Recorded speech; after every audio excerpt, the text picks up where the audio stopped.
Alrighty. Sweet. Got you now, bro. Is it too loud or is that good? Awesome. Alright. Better? Alright. We're all good. Good morning. Do I need to pray again? Did y'all hear that? No. It's alright. God heard that. Well, thank you guys for giving me the opportunity to come here and speak again. It's real awesome. Last time talking to you, getting to know some of you. This is just an awesome church body. It's real exciting. It's a big privilege for me and Hannah to be here with you today. So I appreciate that. I'll just tell you now in advance. Feel free to shout at me, say "Boo, you stink." No, I'm just kidding. But if you have questions or if I'm going too fast, just say, "Hey, slow down," or "Hey, say that again," or whatever. So, basically, the goal of today is I have 4 words for you guys. I'm not gonna tell you now. I'll let you hang in anxiety, and maybe you can figure out before we're done. But I got 4 words that I want you to remember in our time here today. And I believe that as a church, as a body of believers, if we get these 4 words and take it and run, we will grow exponentially in our faith day by day. Jesus said, a man who has the faith of a mustard seed will tell this mountain, move from here to over there, and it will do so. And I believe that if we could just get that much faith, we could do anything with God. And so that leads me to this question, which is, have you ever known someone or maybe read about someone who did something that was just so extraordinary, there is no way they could have done it had God not been on their side? I've listed a few names. We got Moses, David, Jonah, Noah, Samson, Jesus, Mary, Rahab, Paul, Peter, James Hudson Taylor. How about Spurgeon, D.L. Moody? How about Shadrach and the bros, Shadrach, Meshach, and Abednego? The list could go on forever, not only from the Bible, but just people in our time. And so what I want to do today is I want to glance into the life of Moses and the people that he was placed in charge of, Israel, who he brought out of Egypt. And to start, turn with me if you would. We're going to go to Hebrews chapter 11. You might be familiar with it. This is known as the faith chapter. And go to verse 23.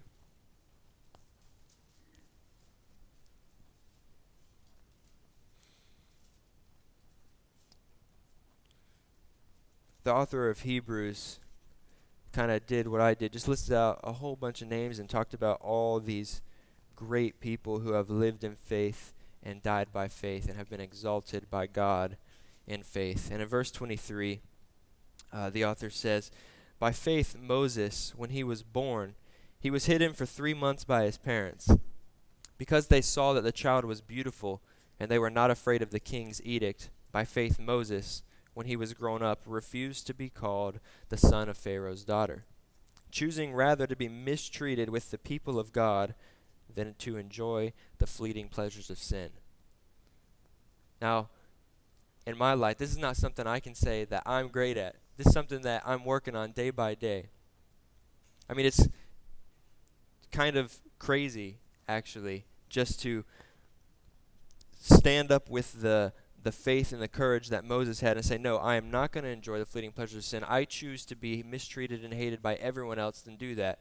Mind you, Moses was hated a lot by his own people, 600,000 of them. On a day-by-day basis, I encounter 1, 2, 3, maybe 5 people at the most, 10, and I start to feel scared of people that disagree with what I believe. Tell me, I'm judgmental, or whatever they say. Moses was confronted by a much larger number, and by faith he chose to be mistreated by people and have the glory that comes from God. And for Moses, death was a real possibility too. His life was on the line a lot. And I can't say I've had the opportunity to put my life on the line for what I believe, but I hope that one day, if that ever came, I would be willing to stand up for Jesus rather than for the glory that comes from man. In verse 26 it says, he considered the reproach of Christ greater wealth than the treasures of Egypt. Holy cow. That's a lot of treasure. For he was looking towards the reward. By faith he left Egypt, not being afraid of the anger of the king, for he endured as seeing him who is invisible. By faith he kept the Passover and sprinkled the blood, so that the destroyer of the firstborn might not touch them. He had faith not in what was seen, but what was unseen, as Jesus also says. It's recorded in the book of John. And so that kind of leads us into our passage in Numbers today. If you could turn, I'm actually going to start in the end of 13, but our main focus is going to be in Numbers 14. So Numbers chapter 13, starting in verse 31. I just want to share with you guys this story of Moses and some of the issues he had with the people he was leading.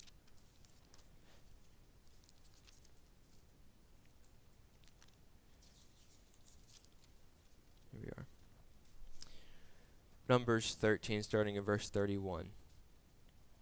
It says, "Then the men who had gone up with him said, 'We are not able to go up against the people, for they are stronger than we are.' So they brought to the people of Israel a bad report of the land that they had spied out, saying, 'The land through which we have gone to spy it out is a land that devours its inhabitants, and all the people that we saw in it are of great height. And there we saw the Nephilim, the sons of Anak, who come from the Nephilim, and we seemed to ourselves like grasshoppers, and so we seemed to them.'" The Nephilim are brought up originally in Genesis chapter 6, and the way it's depicted is these fallen angels who came down and saw that the daughters of men were beautiful and took them as their own, and now you have these Nephilim, these giant people who are towering giants, just like what you saw with David and Goliath. That would be a good example of the size of the Nephilim. And the people were correct. They were correct to say that they alone could not, and there was no possible way that they could take the people. And this is the land that was supposed to be flowing with milk and honey. This is the promised land. And they immediately saw these people and said, "There is no way." And so the people rebel against Moses. It says, "Then all the congregation raised a loud cry, and the people wept that night. And all the people of Israel grumbled against Moses and Aaron." All the people grumbled against Moses and Aaron. 600,000 people grumbled against Moses and Aaron. Do you know that God hears our grumblings? God hears everything we do, we say. He knows our thoughts. One thing unique about the God that we worship is he's a personal God. And while that's the best gift we could ever have, sometimes that catches us in a bad position, right? And so these people were grumbling against Moses. And the Bible says the whole congregation said, this is everybody, "Would that we had died in the land of Egypt, or would that we had died in this wilderness. Why is the Lord bringing us into this land to fall by the sword? Our wives and our little ones will become prey. Would it not be better for us to go back to Egypt?" And they said to one another, "Let us choose a leader and go back to Egypt." Sorry, that was the beginning of chapter 14 there. The people have heard enough. The odds are not in their favor. And this is the important part, okay? The odds were not in the favor of the people, and God said, "I will lead you into this land." And all they did was spy out the land. They just looked from a distance and said, "There's no way. We're turning back, and we're going the other way." Do me a favor and skip down to verse 20. What I want you to see here is they put their faith in Moses and what Moses said, but Moses was not their leader, nor was Joshua, nor was Aaron or Caleb. Their leader was God. Moses was just a spokesman. And in verse 20, this is Numbers 14:20. Then the Lord said, I have pardoned according to your word. But truly as I live, and as all the earth shall be filled with the glory of the Lord, none of the men who have seen my glory and my signs that I did in Egypt and in the wilderness, yet have put me to the test these 10 times and have not obeyed my voice, shall see the land that I swore to give their fathers, and none of those who despised me shall see it. But my servant Caleb, because he has a different spirit, and has followed me fully, I will bring him into the land in which he went, and his descendants shall possess it. Now since the Amalekites and the Canaanites dwell in the valleys, turn tomorrow and set out for the wilderness by way to the Red Sea.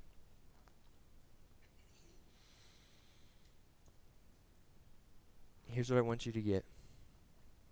The Lord spoke to Moses and Aaron, saying, How long shall this wicked congregation grumble against me? I have heard the grumblings of the people of Israel, which they grumble against me.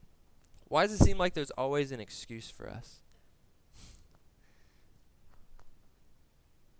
It seems like no matter what the scenario is, no matter how many times we hear someone say that through the bad times, through the storms, are the times that God is growing us and maturing us and teaching us to be more like Him and know that, be still and know that I am God, right? And we hear this over and over, and yet we still out of habit turn to Him in anger when the hard times come. We're like kids when we don't get our way. We turn to the person in charge in anger, and we grumble against God. But in the bad times and in the good times, God hears us. And so these 4 words that I mentioned in the beginning, those words are, God is with us. God is with you. Everywhere you go, everything you do. When we go through the Old Testament and we learn about the corruption of man, the fall of man, there's a lot of tragedy that takes place. And I'm about to just kind of I just want to summarize in a minute Numbers 16 and just show you an example of that. But before we go there, we learn that everything, the law was what was required of righteousness. The requirement was the righteousness of God, which was impossible. And that's why there's these 613 laws that no one can possibly keep. And so, same thing kept happening. They brought their sacrifices. They brought their sacrifices for themselves. And then they brought sacrifices that would cover and atone for their family. And then on the day, on Passover, they brought the sacrifice that atoned for the whole nation. And then on the day at the cross, God gave the sacrifice that atoned for all of humanity. I want to come back to this, but for now, continue on in verse 28. Say to them, as I live, declares the Lord, what you have said in my hearings I will do to you. Your dead bodies shall fall in this wilderness, and all of your number, listed in the census, from 20 years old and upward, who have grumbled against me, not one shall come into the land where I swore that I would make you dwell, except Caleb the son of Jephunneh and Joshua the son of Nun. But your little ones, who you said would become prey, I will bring them in, and they shall know the land that you have rejected. But as for you, your dead bodies shall fall in this wilderness. And here's the cool part. He just said, all of you above 20, you're going to die in this wilderness because you have grumbled against me. When Moses brought them out of Egypt, he brought 600,000. When they walked around in the wilderness and all of these people died, how many went into the promised land? 600,000. God still kept his promise, and did what he said he was going to do. Everyone who grumbled against him got what they asked for. And the kids who they said would become prey became the conquerors. The prey, the weak, became the strong. Number 16, I just want to read the end of it, but I want to kind of summarize it. Basically, what took place was 250 men from various tribes came to Moses and Aaron, and they said, hey, we have guys too that are holy. Why should you be our leader? And he said, this is the humility of Moses, okay? What he did was he fell on his face. It says he fell in the dirt in front of him, and he prayed to God. And he came up with a verdict, and he said, okay, if these men are holier, bring them to me tomorrow, and have them bring their sacrifices, bring their censers, burn incense, and, they're going to go through the whole ritual, and we will, basically establish leadership within the people. And they said, no, we're not going to do that. We think we just need to veto you out. And so what took place was God said, I've heard their grumblings long enough. They're still speaking against me, so I'm going to open the earth and swallow them up. And Moses says, don't take any of their offerings, don't take their sacrifices, because they are still against me. They are not with me. And so the men came, and they came out of pride. And it says in Numbers that the earth opened. 250 men with their wives, their children, and all their belongings fell into the earth. And the congregation that had gathered there could hear them screaming as they fell alive into Sheol, and they fled and ran. And then instead of turning to God, they said, Moses, how could you kill these good men? And Moses said, it was not me.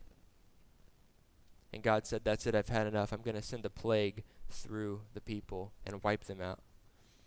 And Moses and Aaron, I can see him. This is all in one day, right in the midst of this battle. And they said, no. We're going to pray for their blessing. Moses said, Aaron, take your censer, take your incense, run to the middle of these people and bless them. Pray for them. The people who hated him, this crowd, he said, we're going to pray for them.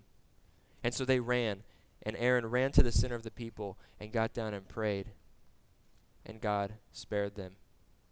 14,700 people died. That's only counting men, not women and children, from the plague, plus the 250 and their families who the earth opened and closed over, swallowed them up. In verse 42 of chapter 16 it says, and when the congregation had assembled against Moses and Aaron, they turned towards the tent of meeting, and behold, the cloud covered it, and the glory of the Lord appeared.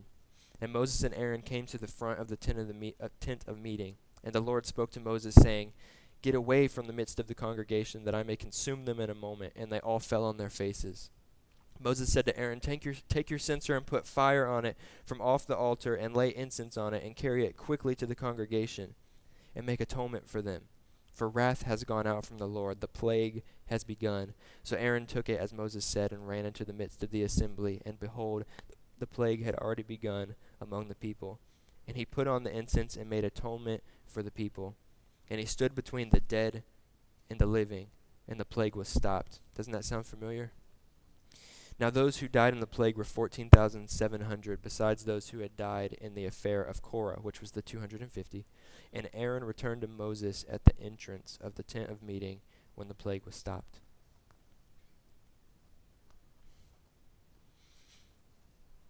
The Old Testament is a story of faith. It's not just, when people read blips out of here, they say, well, God, he's basically, you have to do these things, and if you don't, then shame on you. And scenarios like this took place. God is a wrathful God, yes, but Jesus Christ also stood in the congregation between the dead and the living, and he gave his life for us, for all who would believe. Moses showed in his leadership his humility while experiencing God's wrath and the wrath of the people who said, why are you doing this? He's saying, it's not me. And he also experienced God's mercy. God was there in the midst of the people. It wasn't pleasant, but God was there. He's here in the good times and in the bad. If you would, turn to John.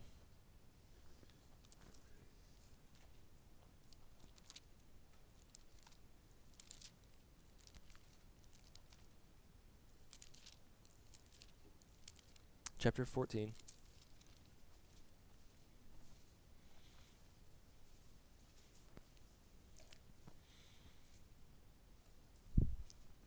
We're going to read a little bit here.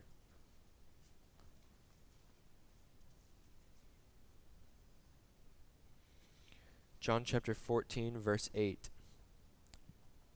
Philip said to him, Lord, show us the Father, and it is enough for us. Jesus said, have I been with you so long, and you still do not know me, Philip? Whoever has seen me has seen the Father. How can you say, show us the Father? Do you not believe that I am in the Father, and the Father is in me? Remember that. The words that I say to you, I do not speak on my own authority, but the Father who dwells in me does his works. Believe me that I am in the Father, and the Father is in me, or else believe on the account of the works themselves. Truly, truly, I say to you, whoever believes in me will also do the works that I do, and greater works than these will he do, because I'm going to the Father. Whatever you ask in my name, this I will do, that the Father may be glorified in the Son. If you ask me anything in my name, I will do it. If you love me, you will keep my commandments, and I will ask the Father, and he will give you another helper to be with you forever, even the Spirit of truth, whom the world cannot receive, because it neither sees him nor knows him. You know him, for he dwells with you and will be in you. I will not leave you as orphans. I will come to you. Yet a little while, and the world will see me no more. But you will see me, because I live. Because I live, you also will live. In the day you will know that I am in my Father, you in me, and I in you. So the promise Jesus gave us, he said, I am in the Father is in me. As we are equal, so will you and I be. I will be in you. I will send a helper, and I will live in you. I will be with you. He came as a servant, and he still is a humble, gracious God that serves with us. Do you understand the privilege that we have? How many times did Moses climb to the top of the mountain to talk to God? How many times did he go into the Holy of Holies, into this tent of meeting, and was fearful? You know, they used to tie a rope to their leg, so if they went in and had not atoned for their sins, they would be able to pull out their body, because no one else could enter except for the high priest. All we have to do is sit up in bed and say, God, thank you for being here with me. Driving down the road, when that road rage snaps, I know some people in here probably have it. God, forgive me. Help me to be patient. And he says, whatever you ask in my name, I'll give it to you. And he says, you'll do greater works than I've done. Now, I don't expect us to go around resurrecting people from the dead and doing the exact same things that Jesus did. But what Jesus is saying is, I'm leaving, and while I'm here, this is only me. I'm here as a human. I'm here in the flesh. And when I go, I will be in all of you, so we can work everywhere. Unless on a daily basis we have 600 people grumbling against us, there's not a whole lot to be afraid of in this country, and what a blessing that is, right? We're just, and I don't want to place any blame, because it's not our fault. It's the enemy that's changing our nation. But I think on a day-to-day basis, in work, in school, we need to meet together. We need to build each other up and be prepared for these attacks that the enemy has on the Christians in this nation. I mean, we're coming to the point where not only can the teachers not speak about the Bible in school, but the kids are going to start getting in trouble for speaking about the Bibles, because someone else wants to talk about the Quran, and, well, that's not okay. Or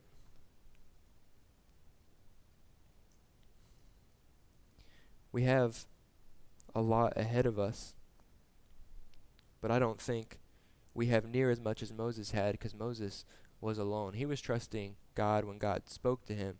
We get to trust God continually, because God is with us. God is in us. And I want to, there's one verse back in Numbers 14:24. You don't have to turn there. I'll read it, but it says, "But my servant Caleb, because he has a different spirit and has followed me fully, he will see. He will go into the land. Friends, you've been given a different spirit by God. You've been rebirthed. And Jesus says, just follow me fully. The same things that we were seeing in Moses' story and that you'll see as you read through the Old Testament and look at the other leaders in the Old Testament are the same things that Jesus was teaching and doing. It's synonymous. And he asks us to follow him fully. In conclusion, I'd like for you guys to remember 2 points. Number 1, you can't defeat your giants. When you're looking from afar and you know there is no way this is going to work. I don't have the money. I don't have the time. I don't have the patience. You have 3 choices. Try and fail, which a lot of us will do first. Quit and turn away, which a lot of us will do second. Or trust God and succeed. Proverbs 19:20-21 says, "Listen to advice and accept instruction, that you may gain wisdom in the future. Many are the plans in the mind of a man, but it is the purpose of the Lord that will stand." And the second thing I want you to remember is God is with you. If you don't remember anything else, remember those words, God is with you. John chapter 16, verse 32-33 says, "Behold, the hour is coming, indeed it has come, when you will be scattered, each to his own home, and will leave me alone. Yet I am not alone, for the Father is with me. I have said these things to you, that in me you may have peace. In the world you will have tribulation, but take heart. I have overcome the world." And we have him with us every day. In John 17, Jesus ends his priestly prayer by saying, "O righteous Father, even though the world does not know you, I know you, and these know you who you have sent me. I made known to them your name, and I will continue to make it known. The love that which you have loved me may be in them, and I in them." Over and over, Jesus is with us. Matthew 28:20, "And behold, I am with you always, even to the end of the age." That's a promise.